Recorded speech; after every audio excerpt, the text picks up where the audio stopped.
Hey, what's going on, everyone? This is Tyler Coates, also known as Sawcruteez, coming to you live with the weekly Honest Analysts stream, which we have been doing every Thursday at 7:30 Eastern Standard Time. And we really appreciate everybody that's been tuning in. I think we picked coincidentally, a good time for the show to go live this evening, as the price of Bitcoin is just moving down through the daily lows that were looking like it may be able to provide a bounce at 10,500.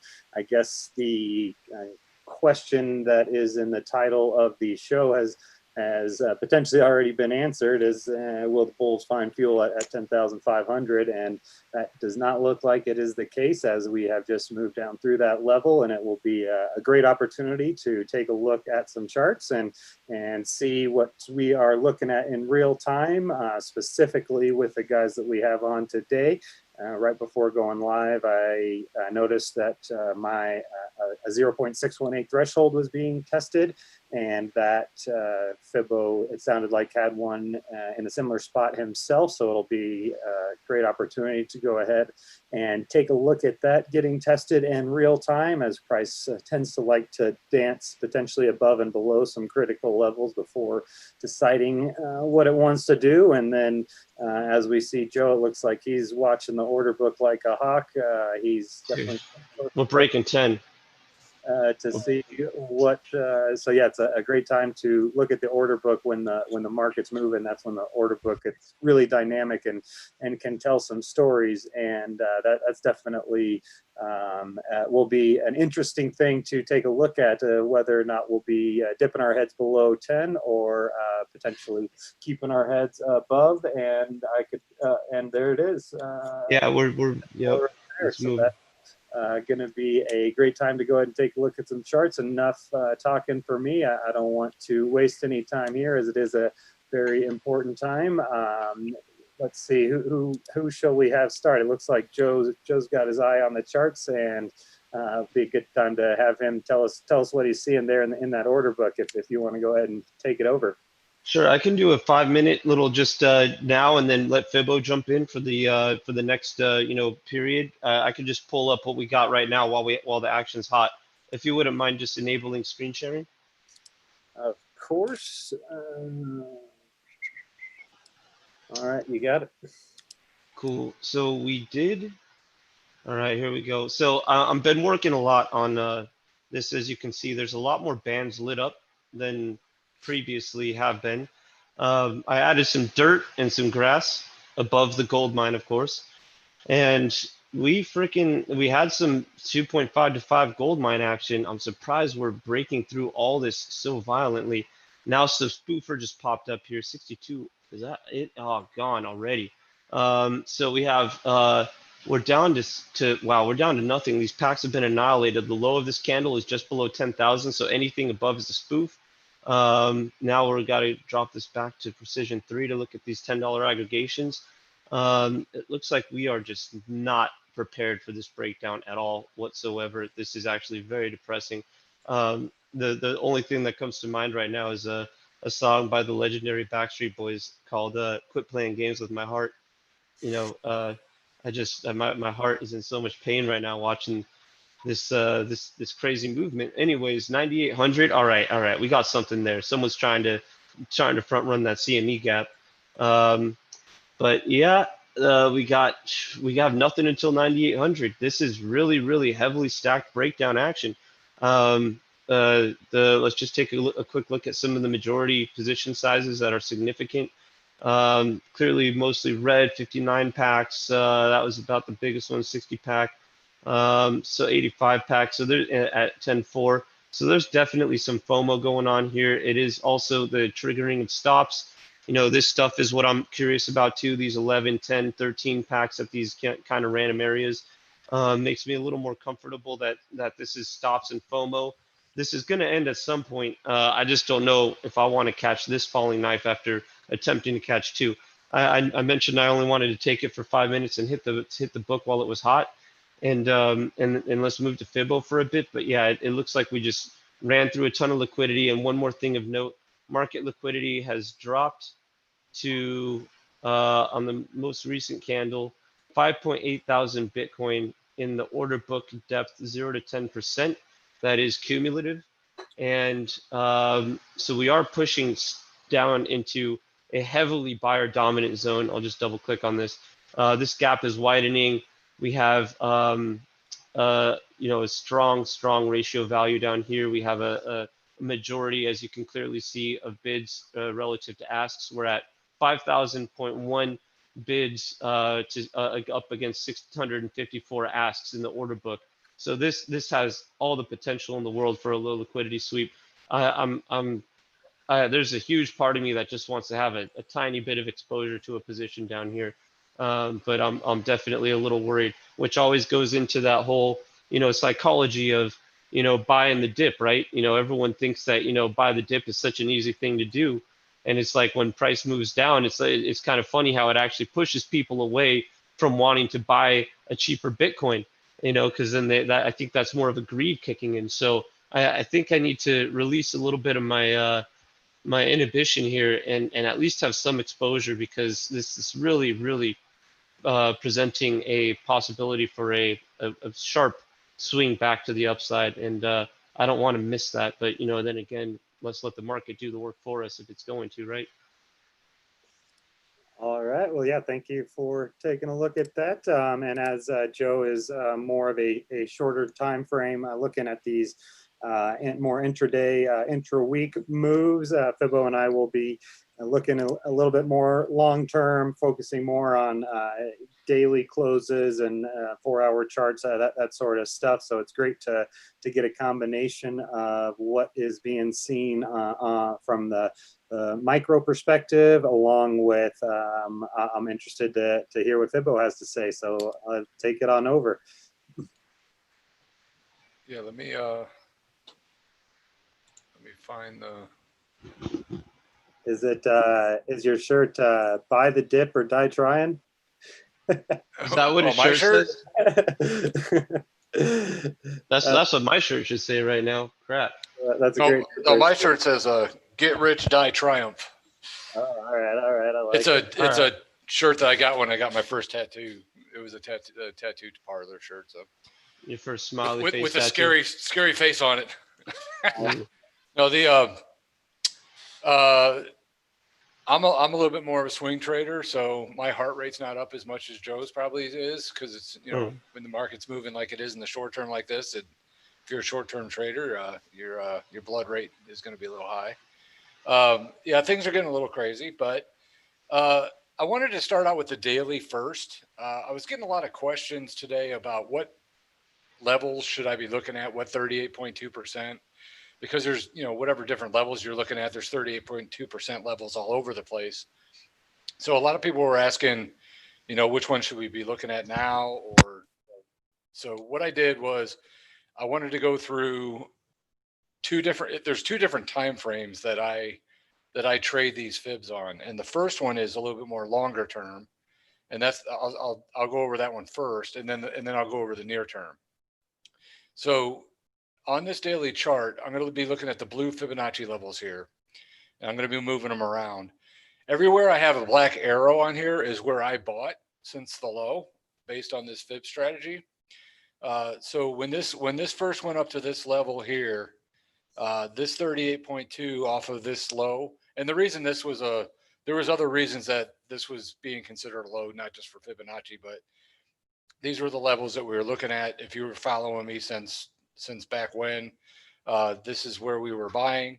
This 38.2 is the level here on that first buy, and then you move it up to the next level where it made a high here, came back down to this level, tested the 38.2% here, held the RSI on the line here on the resistance.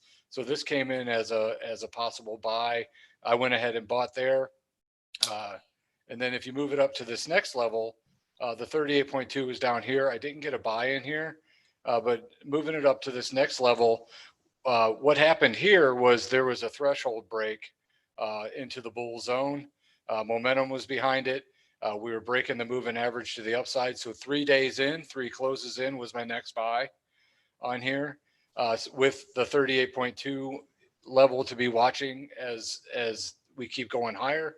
It never reached here, so I didn't get any buys in here at all. I just kind of kept following the market. Now this is for my long-term plays.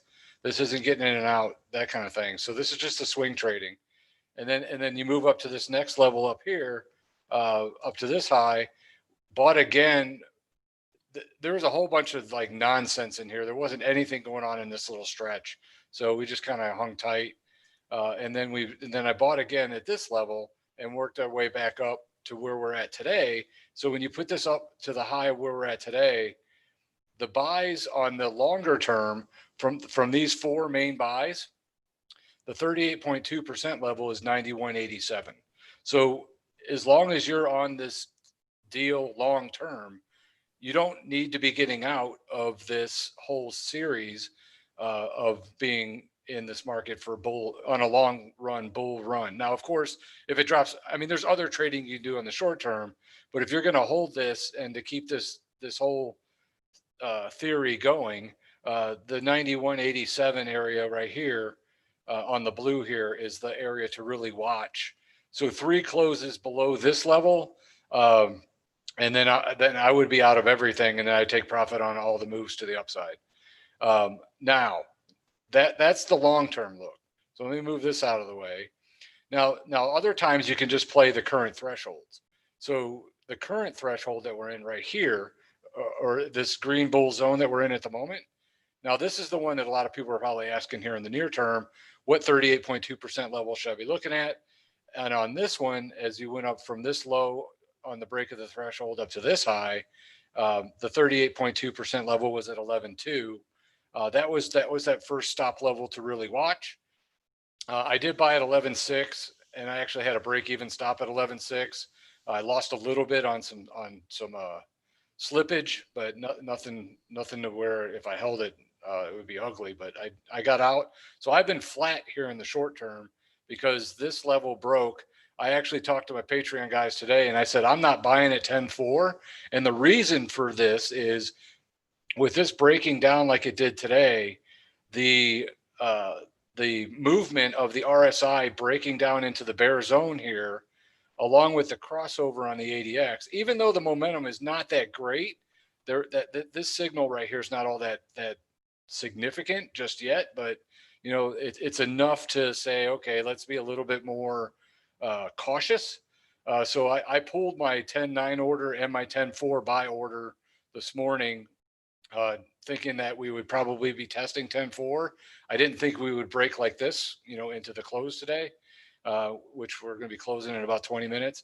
But these are if you were trading this on the near term and you bought at this level, your stops would have been at this 38.2, and then the next one would be that the 10.4. So if you bought more at 10.4, you would probably want to stop it out at this point. Now, of course, you can go with the 3-day rule of if it gets below this 61.8% for 3 consecutive days. It depends on your risk tolerance, how much you want to do there. But if it's breaking through, it comes down to risk tolerance there. But these are the main levels to be watching: is the 11.2 and the 10.4. And then if this breaks, then that's when I was telling everybody I was waiting to 9,100 to consider any more buying, or possibly be getting out. A couple of other things I've done with all these buys: I've bought puts when it was up around 12 at 10K. So if it does drop below 10K, I'll be covered on that drop to 9,100. So most likely my play is going to be getting my put or selling the puts back around the 9,100, taking the profit off those puts, because I got them for mid-September. So I got a little bit more timing on them. So if it gets down to this 9,100, that's where I'll be exiting the puts and keeping my Bitcoin long from all of this action here on the long term.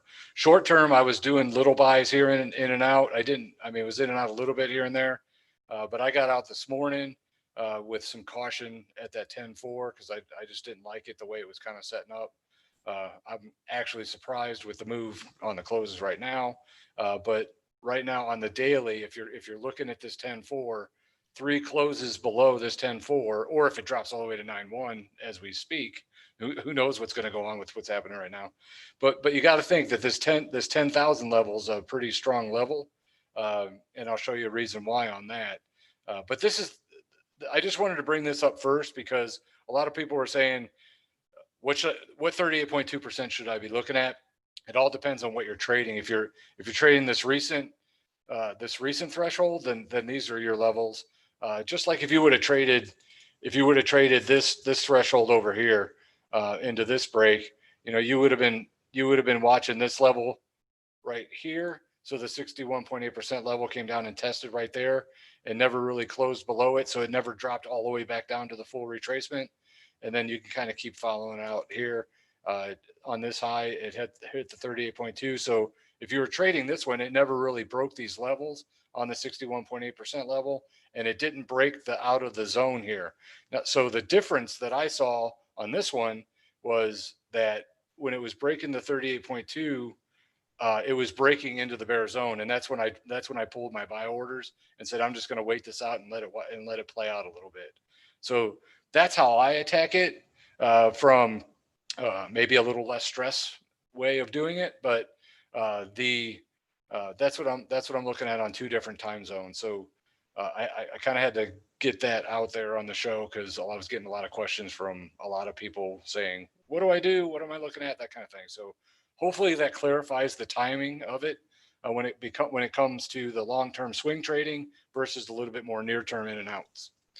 So that is, I guess, where I'm left with a few questions and still trying to understand some things. So let me try to recap it the best I understand, and then let you tell me if I'm correct or off. And so you bought at the black arrows, and you mentioned wanting to hold that as a long term, and the 91.50 kind of being your key area as wanting to continue holding on to that.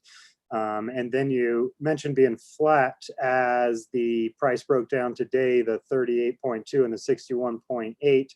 And is that because of the puts that you purchased covered your full exposure that you bought at those black arrows?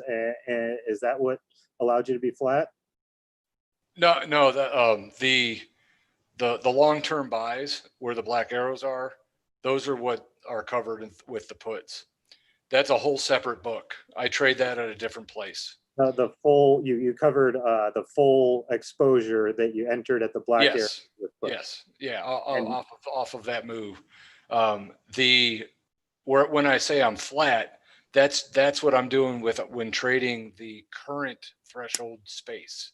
So when you're looking at this red area right in here from this latest threshold, my trades that are in and out are in a separate book, which I trade separately than the long term, because the other one is complete fib theory, and I keep that completely separate. And that's the long term black arrows. That's the one that I follow from the beginning of extreme lows and highs. So that's the one that's been kind of set in place since December. Okay. But the near term is where I'm flat, and that's a separate book of my in and outs. So the near term is flat, but the long term is only partially hedged with puts? No, long term is completely hedged with puts. Okay. So the near term and the long term is flat. Correct. Yeah, because I did some buy. I mean, I did some buys in here, in and out. I probably hit about 2 or 3 of them, missed a couple of them, lost on a couple of them, broke even on the last one at 11.6. Just trading the noise, basically. Would you be able to tell us as much as you can about what signaled you to fully hedge your long exposure? I did that once we broke above this. Let's see if you can see it. This basically the 10K level is a really strong horizontal, and once we broke above it, came back down and tested right at this point, and then we rallied back up and made a new high.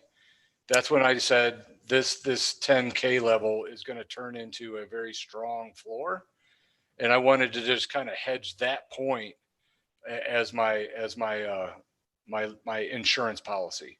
So if it got to 10K and all of a sudden it just drops below 10K and everybody and their brother takes a back seat and we drop all the way to 7,000, then that I really did that for an insurance policy to mitigate that possible just drop all the way down into into those low areas. That's really what I did it for.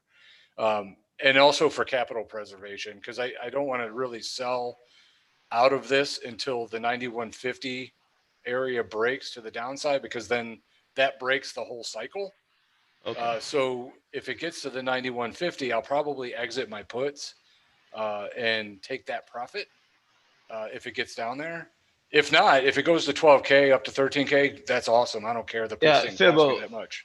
I was going to interrupt you and ask how Yeah. serious, like if we wick down here and pop our head back up to 61.8, then are you feeling pretty good about this, or are you feeling like we're we want some time before making a decision? Because after all this mess and lower lows and 11.1 and all that shit, I'm starting to feel a little sketched out about the market in general. I feel like the entire structure is pretty damaged here, and anything below those 9Ks, that 100 mark under Fibonacci, is going to be dangerous to get below. So, like, are you feeling like there's some recovery potential here to get back above, or are you feeling like we better start packing our bug out bags?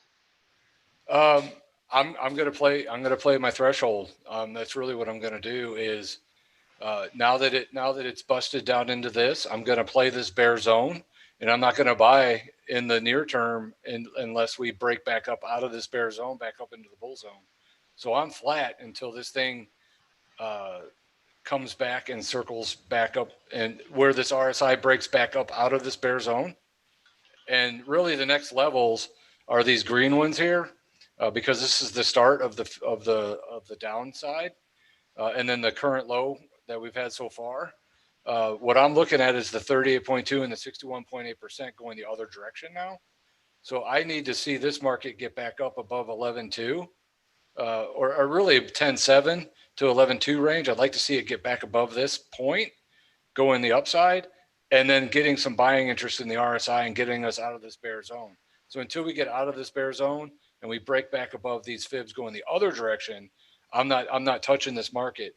I might buy at 9.1 because the RSI might be, if it gets all the way down to 9.1 on this in the next couple of days, this might get overstretched, and I might try it. I don't know. We'll have to see how it looks. But when it comes to the near term, this is the next threshold that will be trading, and at the moment I'm not doing anything. Does that make sense? Yeah, Yes. yeah, it does. It does. Okay. And I appreciate your analysis there. I'll go ahead and take over myself. I'm certainly, I guess if you, yeah, this will stop here is not a problem.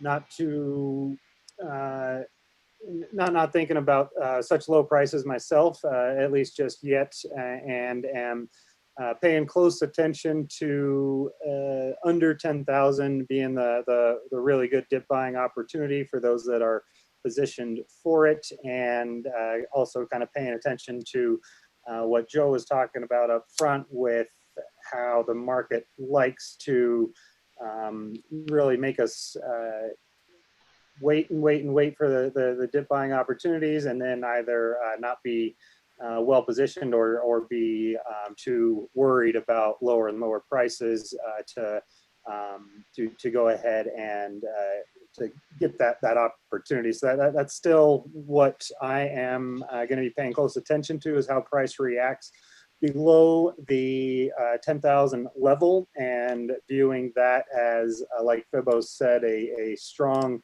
area of horizontal that was resistance and now should turn into support, is what I would expect. And I'm still definitely not seeing any lower lows to speak of in terms of, this is, I guess we can put it on the daily chart for that.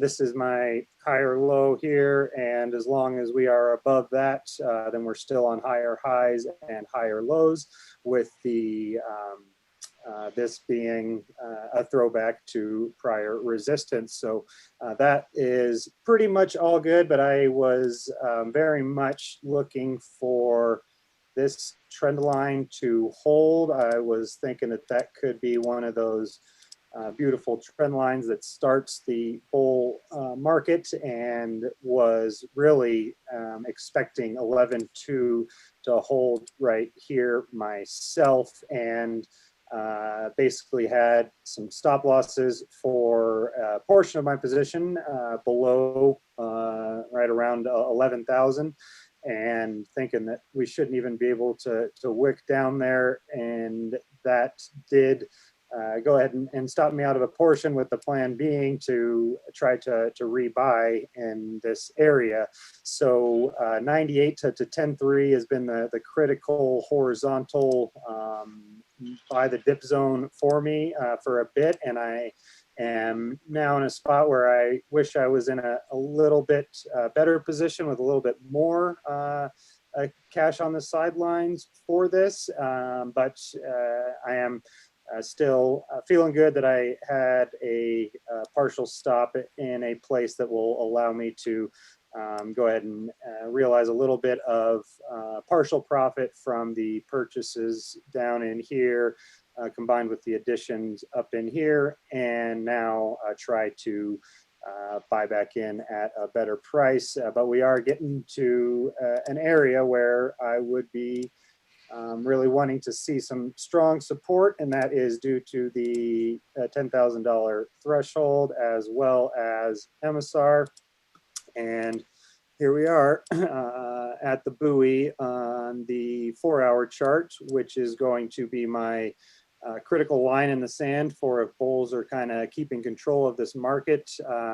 Those of you that have read the rules on my website, it'll outline that the peak is the area to enter, and then the ocean between the top of the ocean and the buoy is the area to look to double down. And the buoy being the critical line in the sand for if that breaks down, it really starts to tell me that the potentially the bulls are not holding the critical levels that they should be. And so I am liking what I'm seeing so far with the wick did get below it, which is important. I do note if that does come, if it stops above, that's definitely a good signal of strength. Wicking below is not exactly what I would want to see, but getting a nice reaction afterwards and turning that level into support, it might be hard to see. It's kind of small level here, but right now that is at 10,000 basically exactly. So that is lining up with the psychological threshold. And if that doesn't hold as strong support, then it is going to be an area where we, where I'm basically holding off. I'm not just jumping right in with what was sold, and I'm more looking at if this doesn't hold, I would need to be scaling out more with a plan to look at the 9,100 level.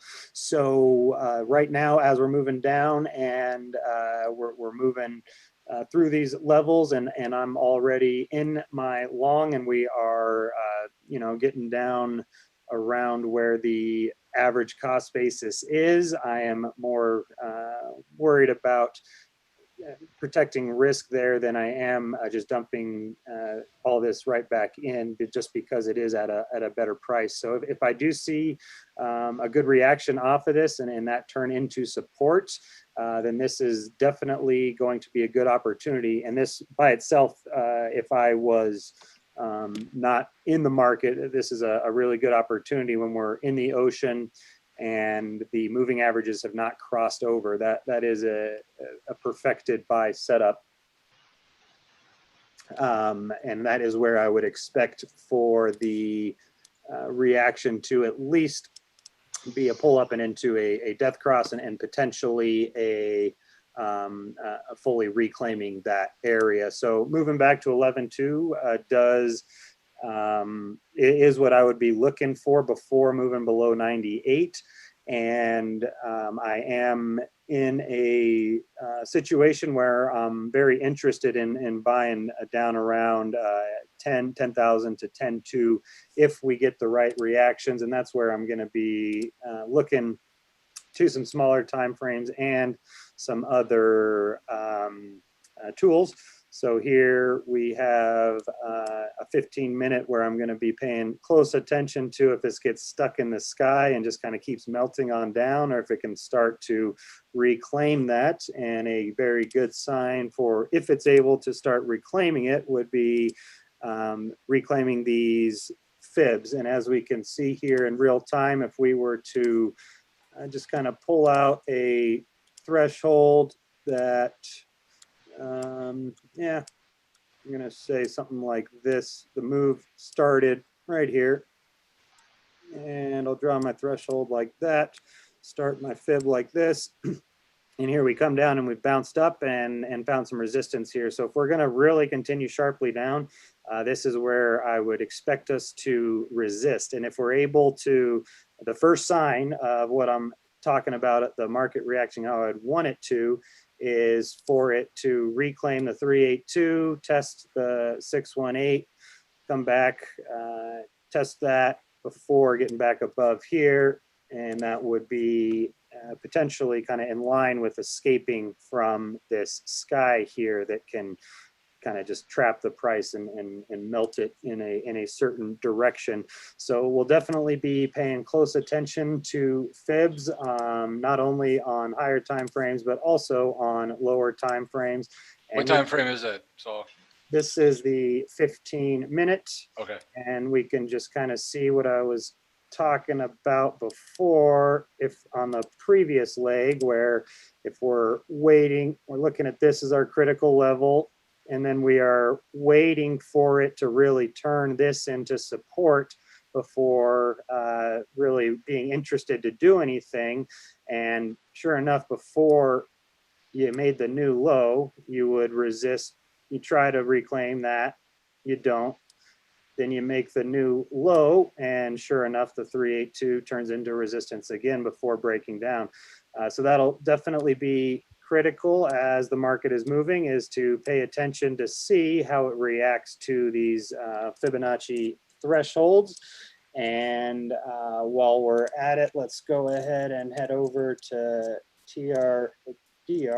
Yo, Fibo, is that the chart of a night owl or what, man? That is the darkest chart I've ever seen.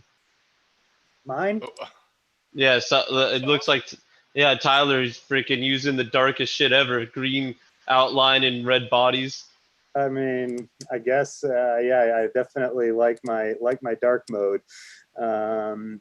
So let's take a look at what we got here, and So look here.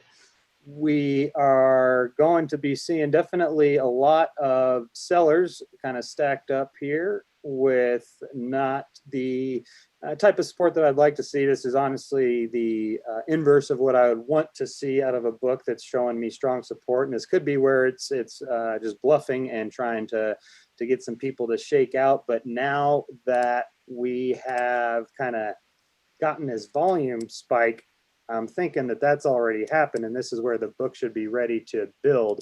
So I'll be paying close attention to a big volume spike as a sign of sort of a kind of capitulatory bottom where people are really either getting liquidated or over panicking.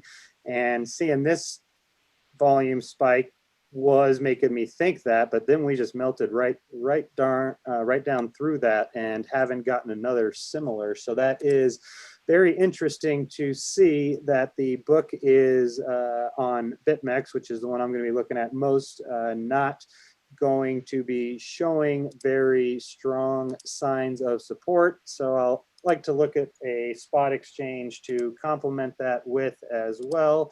And yo, Stock, you want me to take note quick of the liquidations of the past day, just what happened today before that daily close 4 minutes ago? yeah, absolutely. 192 mil, 0.9 liquidated. Okay, so now we're talking. I mean, yeah, and the majority of that was, halfway through today, and then the last, minutes of the daily close. So, I mean, this is pretty intense. And that's what I like to see. The getting some good solid. That's the fuel that I think I was referring to in the title, where it looked like Bitcoin was kind of hitchhiking and with a gas can in its hand, looking for some fuel, and that is the type of stuff that could be it. So I definitely like to hear that, and we are seeing, at least for me, some different signs out of the spot exchange, which I refer to myself, which is Gemini, like a spot USD exchange, like an onboard, offboard, somebody that is really could be representing more actual demand for Bitcoin itself. And this is a little bit better, where we're seeing some orders kind of stacking, and we're seeing lack of sellers at the 10-2, and this is maybe a potential buy signal on BitMEX there. So this is something where I'm paying close attention as well to the order book depth here, 0 to 5%. Look at that's sure interesting how that flared up right up here with a huge amount of sellers, and there were stories about miners sending Bitcoin to exchanges, that sort of stuff. So I definitely am interested in seeing something like that on an exchange where people are onboarding and offboarding. And then here we start to potentially get some sort of inverse reaction. So we'll be paying attention to that really thickening up and kind of looking like the inverse of this, where maybe you get a huge amount of sellers, a little head fake in this case below to really test, and then the move happens. So that's a good sign, and I'm liking now that we're seeing some buyers stacking up here at 10,000. So I will be continuing to pay very close attention to smaller time frames. When markets start moving fast, I will zoom in.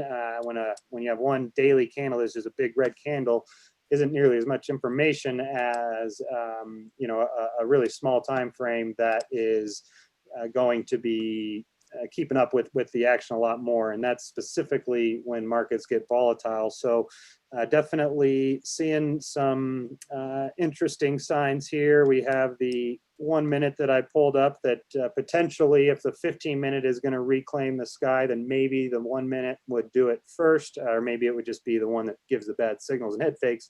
You never know, but this is kind of what I want to see, where you come up here, you test the moon, it resists on that candle right here, and then you break through and you turn it into support very nicely, and then you use that to press right through, and then boom, you pull back and catch the sky right there. And what I've noticed quite a bit is when that happens, it'll often be in line with if you draw Fibonacci in the other direction.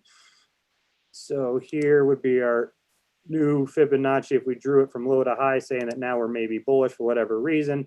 And we see that, yeah, the 382, it was coming here pretty nicely in line there. So that's kind of what I would be looking for out of the 15-minute, not necessarily because of what I just saw in the 1 minute, but that's what I'm waiting for to see, that the bulls have any sort of strength and that it's not just another one of these right here, which again, there you go, you turn it into support, and I would expect to return to the 50 at a minimum when that happens, and then you just get front ran is what looks like happens. So always have to be looking for further confirmation, and that's one thing that Fibo is so good at, what we just saw out of what he was looking at in the RSI.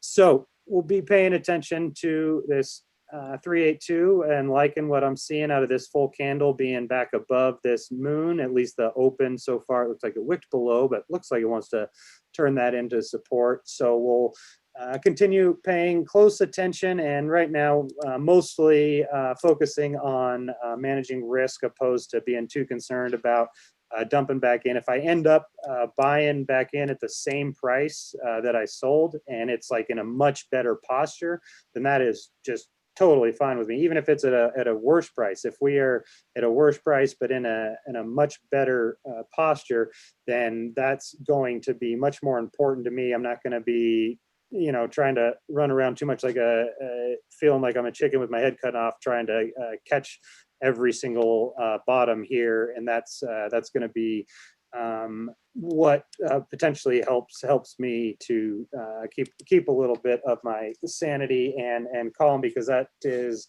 what will happen in these markets is they'll get moving, and they'll get moving fast, and if you're really good at capitalizing on that short-term volatility and those fast movements, and that's what your systems are designed for, then that's when you're going to really be taking advantage of the ones who are running around like chickens with their head cut off, and trying to chase their tails, and always reacting, always being behind, and always instead of being proactive, such as maybe taking out some puts and setting a partial or a full stop loss, that sort of thing.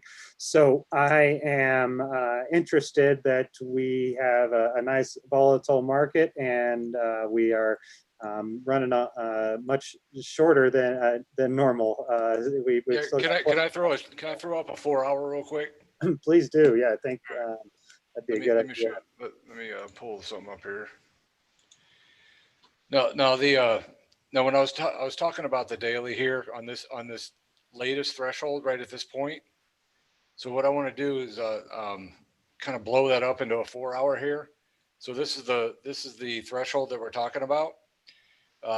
So one thing I was looking at today was this possible reversal spot to watch between the 127 and 141, because that, since it made the new lows under 11.2 off of this horizontal to the downside, the extension, the fib extension on that was right around in this spot.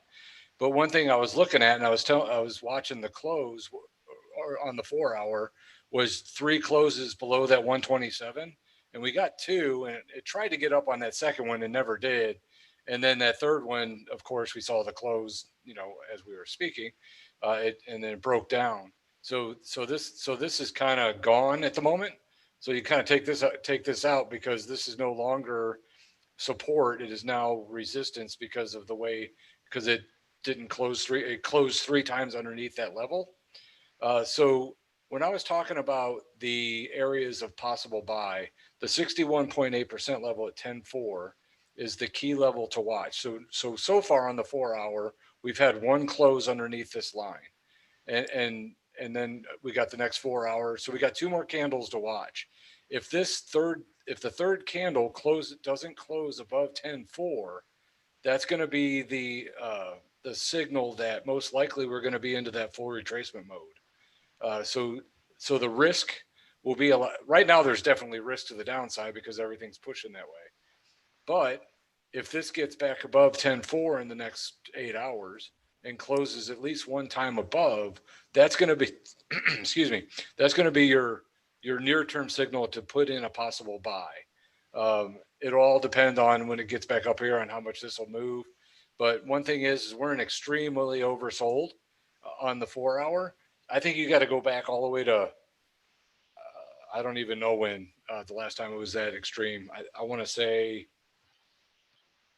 a long ass time ago.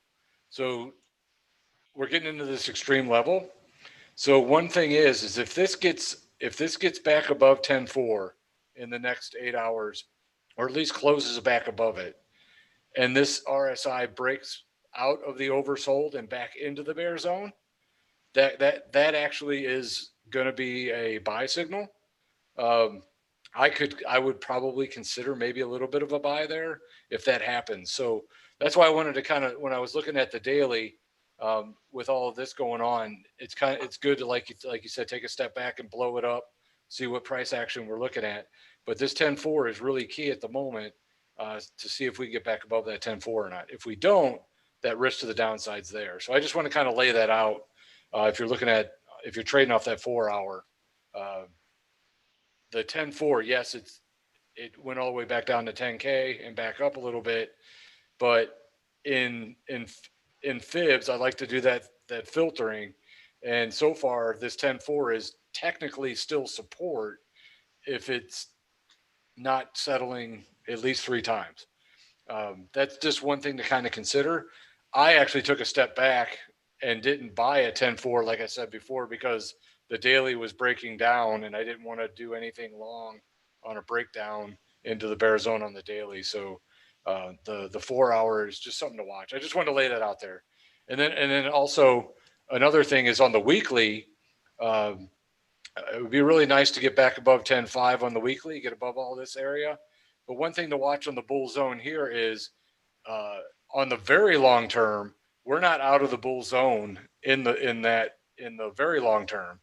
So that's another thing to keep in mind, because if we get down and dip down into these lower areas and pop back up, and the weekly and the long term stays in that bull zone, that's going to give you a nice comfort feeling to start buying at these levels, to keep that bull run going on the very long term, as long as that weekly closes at least above 10.5,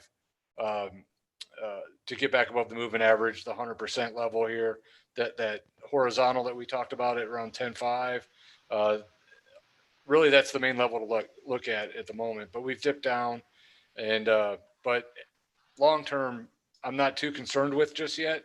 The daily, I was a little hesitant, but when you look at the 4 hour, let's just keep an eye out on that 10.4 level on the closes. So Great. just throwing it out there. I appreciate it. And I've got at least one more chart, one that is a fun one to share, that is actually something I've been paying close attention to. And that is basically what we see here that could be considered kind of an upside down hyperwave. And the reason why I started paying attention to it is just because of the psychological nature of hyperwaves, and how much I started thinking about how like the top of phase 4 affects people into just all becoming bullish and overly buying the top and that sort of thing. And I've really started to notice, especially in a lot of alts, that you get kind of the inverse of that, specifically on some lower time frames when you're getting a nice solid dip like this. So if we look at just the idea, which is the accelerating trend lines, where at first the market's moving down like this, okay, this is fine, not too worried. Then it starts moving down here, market starts getting scared, and then it starts moving at this angle, like 90 degrees. And that's what I pay attention to for the tops and bottoms of these types of things, because that's when the market is just moving too hard and too fast in one direction, that it can't, it's not really a sustainable pattern. Obviously, that's what we've learned.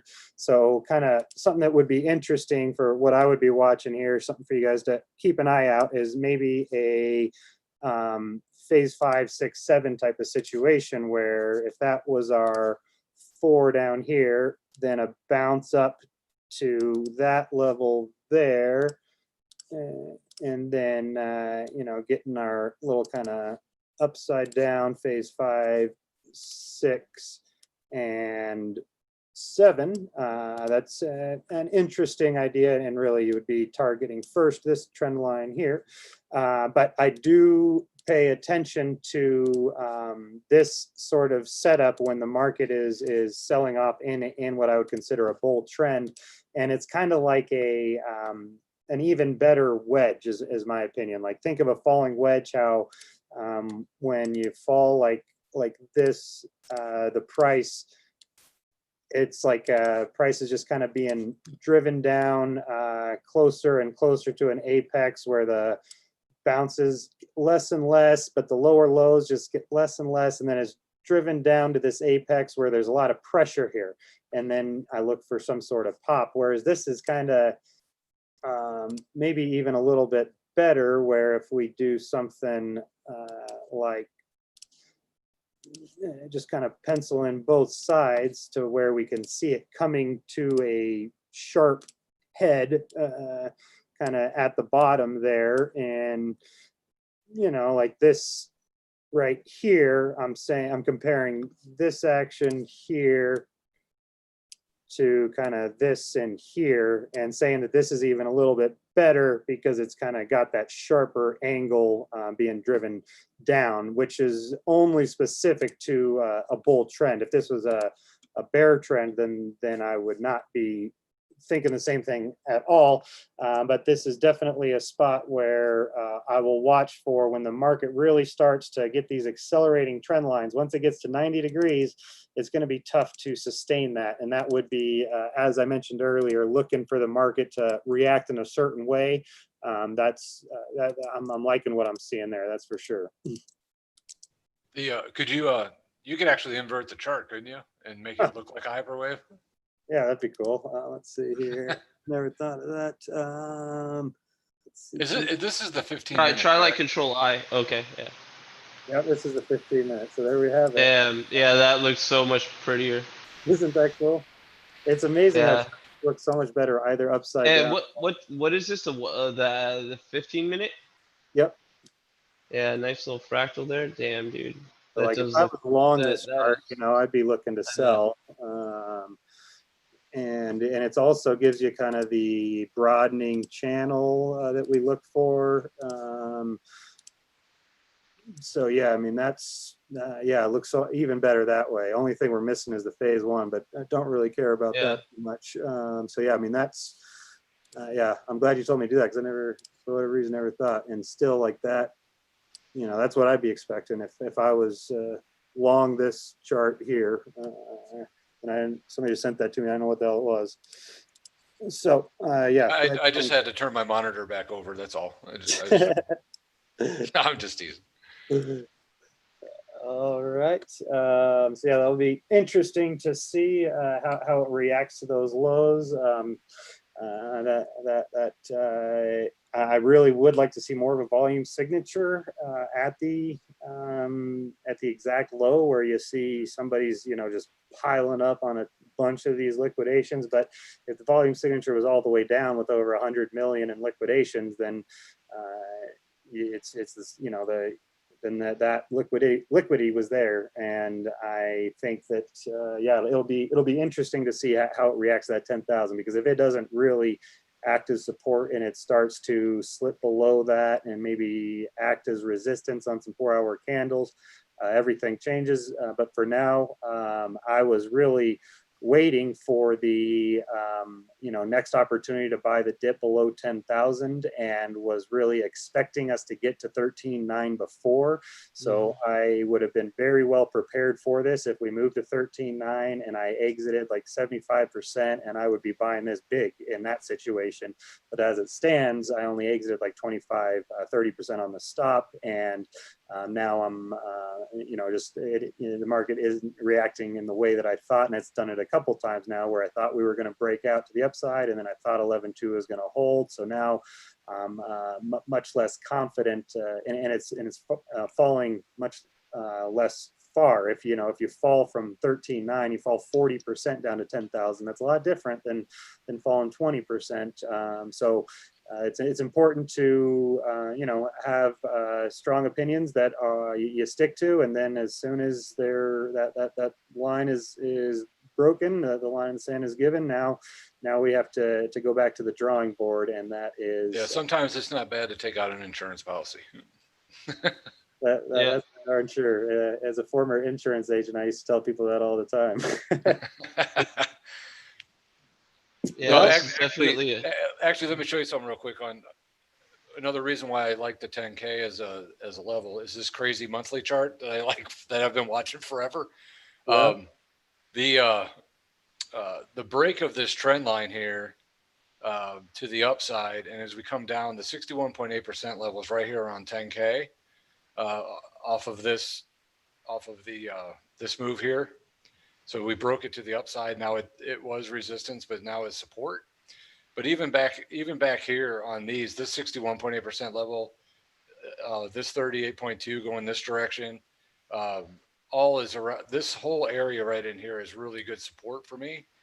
And given that we broke this trend line on this monthly, September is not really starting off that great, but maybe this is the point where, that's the level that should hold. So my thinking was, if this level didn't hold, we could be in a lot of trouble, and that's where my insurance policy level of that 10K came into play. After we broke this and moved up and made some highs, the puts got into an area where it was a little bit cheaper, so you can actually put in an insurance policy that would not cost too much. But that's where one of the reasons, it's not the actual reason, but it's another one that helps validate why that 10K is pretty important. Is that 61.8% off the high at 13.8? Just taking normal fibs, nothing crazy, just the highs and lows, from the 13.8 down to 3.8, and then the 61.8% is right there at 10K.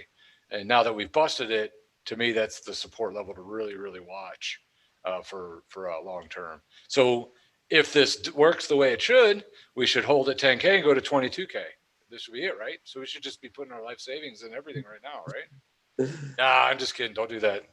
Oh, Not man. financial advice. That was fun. I'm taking that advice. No, but that's one of the reasons that I had that 10K as a. I already clicked the buy, Fibo. I don't know what to do. Yeah, dude. Yeah, what do I do now? Yeah. I just sold all my alts. Let me start playing My Heart Bleeds for You on the violin. So something that is popping out to me that I think is strong confirmation for what we've been paying attention to, something that I've noticed. If you want to keep that chart up and just draw a horizontal on those, there's a strong horizontal on those monthly closes and opens. That is a critical level for me. That's right below your 61.8. Notice how many closes and opens happen right about, and yeah, it's like the closes around, yeah, like that. Yeah, see those? That would be a very critical level for me. Let me actually put a line on here. You're probably talking about right here. Well, I'd probably draw a zone, but I'm looking mostly at the top zone of the close of that, moving it up just a little bit. Right there. Coming, that's that one, and then that close that's right before it as well. Those are all of them are happening right along that level. So that's where I would look for maybe a head fake below that 61.8 or something, how those wicks were above it in the past, that now that could turn into some wick space, that the wicks would be below the candles now. And that's something that Joe will talk about is that wick space. So yeah, I know what you're saying. Hopefully seeing that turn around would be and the timing would be nice too, is if this low isn't until June of 21, then we can rally up somewhere and then come back down to a low, and hopefully the low is 13.8 by then.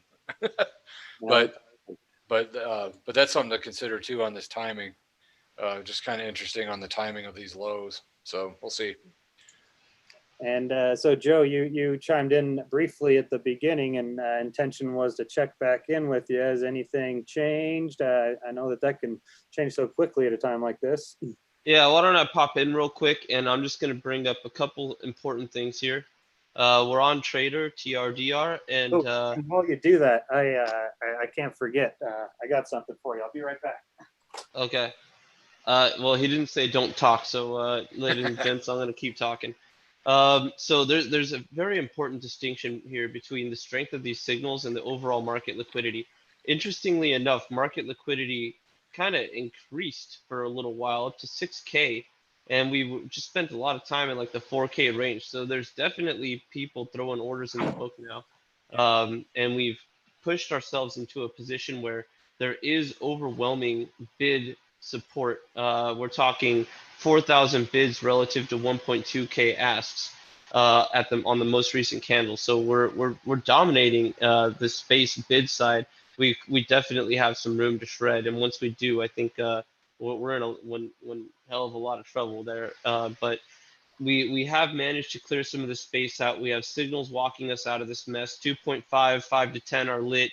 1 to 2.5 are starting to lose that dominance, which is actually starting to scare me a little bit. Here is the order book depth. This is the non-cumulative, let me switch this to non-cumulative view. So we're now reaching in like some of my most tradable levels, negative numbers, which means I don't want to dick around with the fight here, but it looks like that's what we're dealing with unless some bulls come out and want to start smashing face.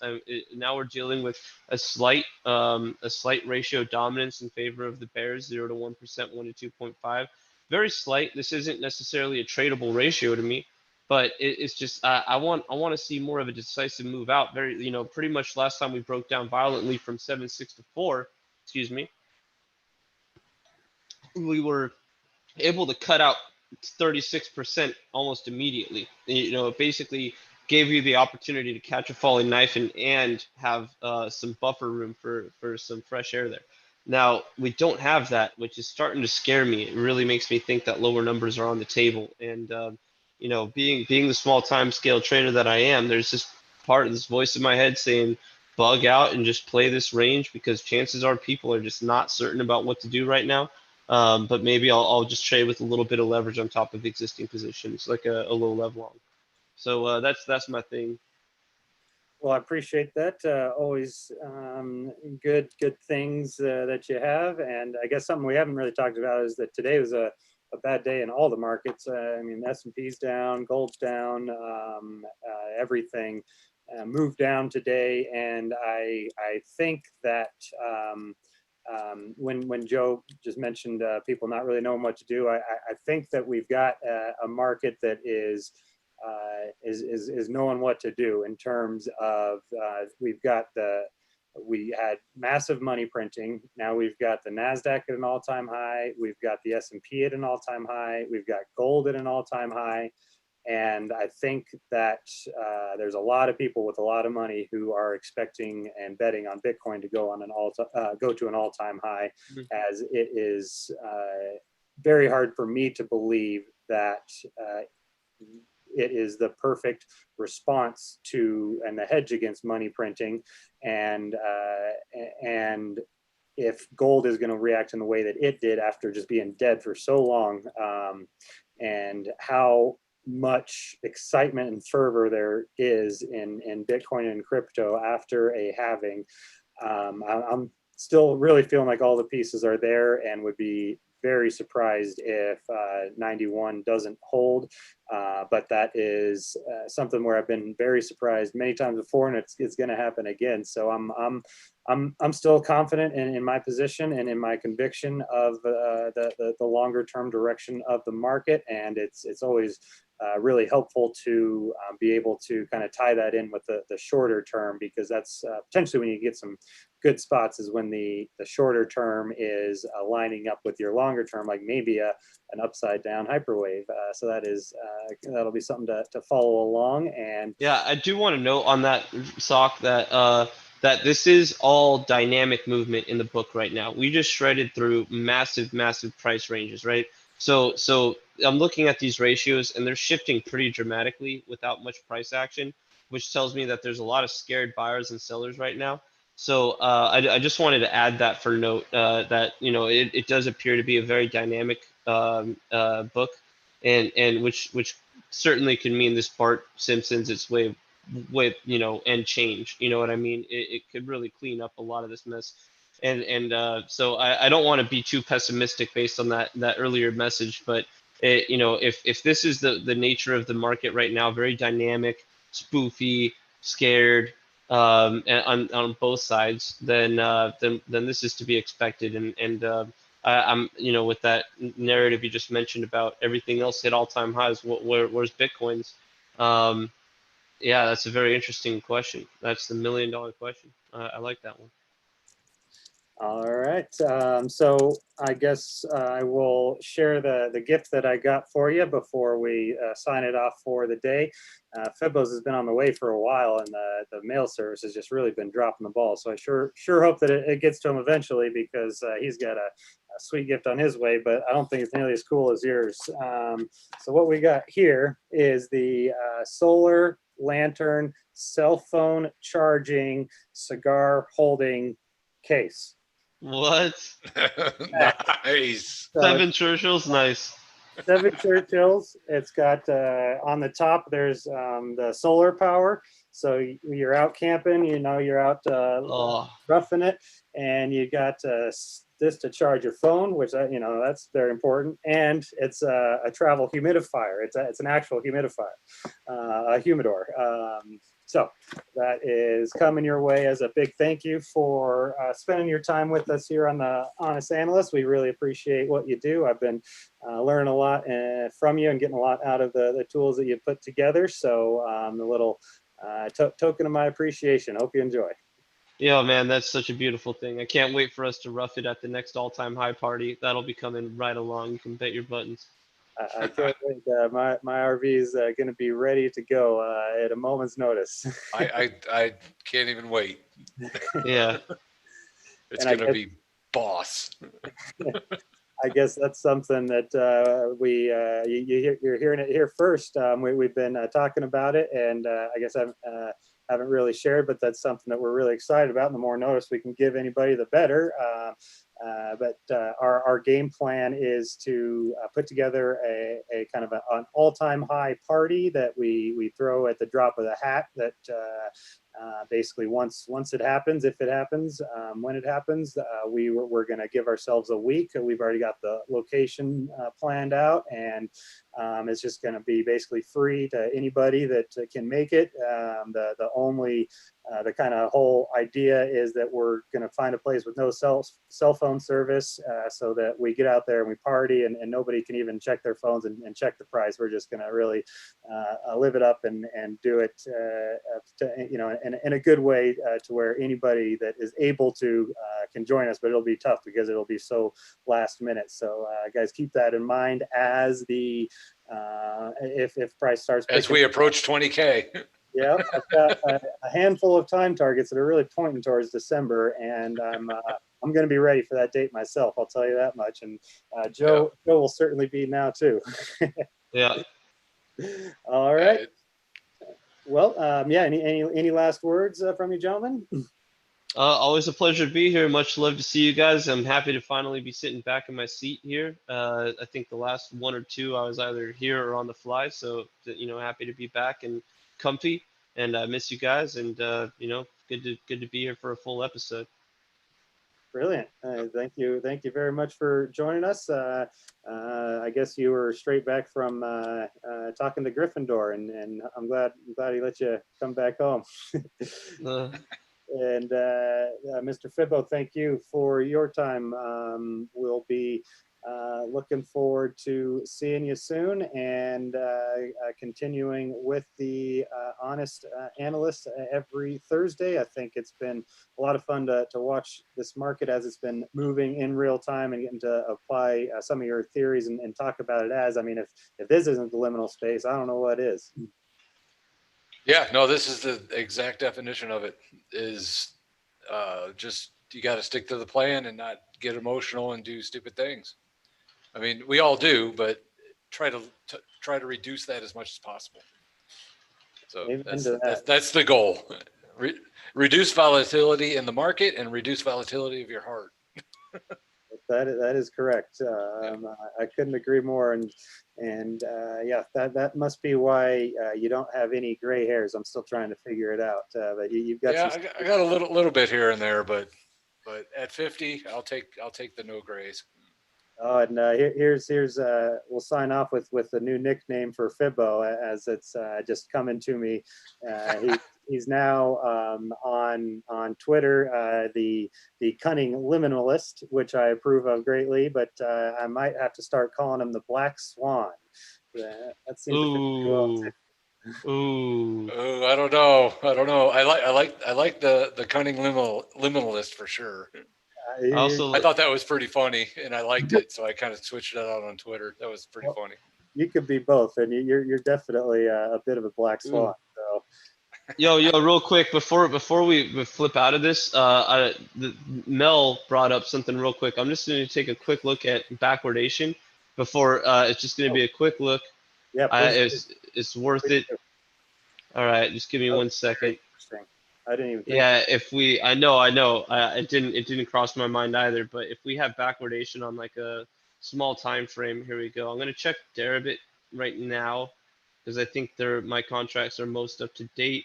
It appears we might not really. I mean, the backwardation that we're talking about is on it's contracts that expire September 20th. So, I mean, we didn't really hit backwardation. We came close. We might have dabbled with it a tiny bit. Market structure is definitely a little hazy, but maybe a tiny bit, tiny bit. But Hey, I since gotta you're in say, there a bit, what are the 10K puts sitting at? oh, For the- I'm not. I'm just looking at Oh, Trading okay. View. Okay. Yeah, Trading I'm not View. logged in, so I was just curious. Yeah, I not Neither- logged in either. But yeah, I think it's what, September 20th or something expiration. Yeah, September 20th. that's the mid-September ones I had.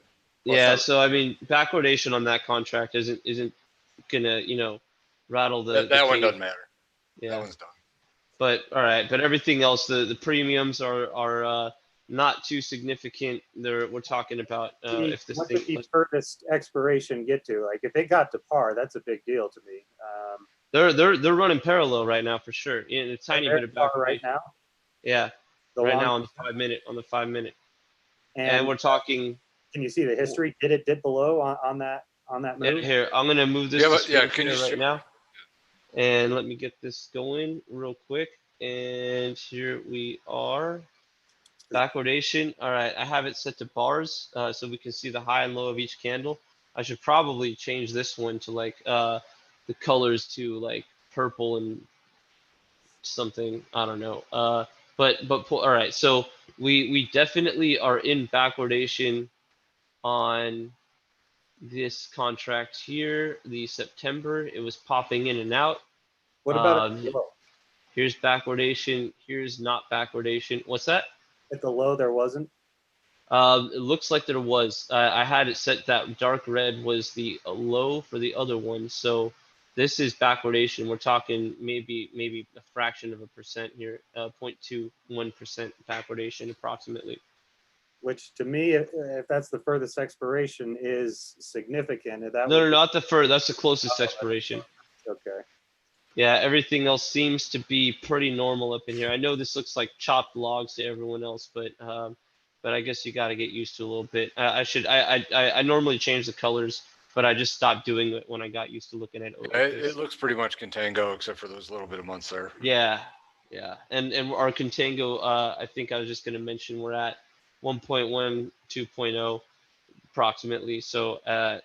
it's definitely worth paying attention to. If this thing gets any worse, then there's a play in here to be made. Yeah, So that's yeah, I'll stop screen share. very interesting. Looking at the upside down hyperwave, a telltale sign of the top of a hyperwave is going to be extreme contango, where the premiums like 10% or even more, where people just don't even care how much the premium is because they're FOMOing in so much. And the inverse of that would be backwardation, or even just kind of converging to par, where there's normally a 4% premium and it comes to where it's 0% premium. After a big dump that is showing some signs of capitulation, that's something that would be very important to me, and I'm glad that Mel brought that up. So way to go, Mel, and thank you for chiming in. Anything else from anyone? Fibo, I said my thank you and my sign off. Yeah, no, I'm good. Anybody need anything? You know where to find me out on Twitter. So just throw out some questions. I'm happy to help. That's why I talked about the 38.2% levels in the near term versus the long term, because people are getting kind of confused. So I kind of wanted to lay that out a little bit. But keep the questions coming. We're all learning. I'm learning from everyone, and hopefully people are learning from me. So that's the goal. Beautiful. Well, thank you very much. I certainly am learning from not only the Black Swan, but also the OG. So I appreciate you guys taking some time to share your wisdom with us. And I will be looking forward to catching up on the next stream. And also thank everybody for tuning in and watching all the way through. If you can like and thumbs up and subscribe and all that good stuff, would certainly be appreciated. So have a good one. Catch you next time.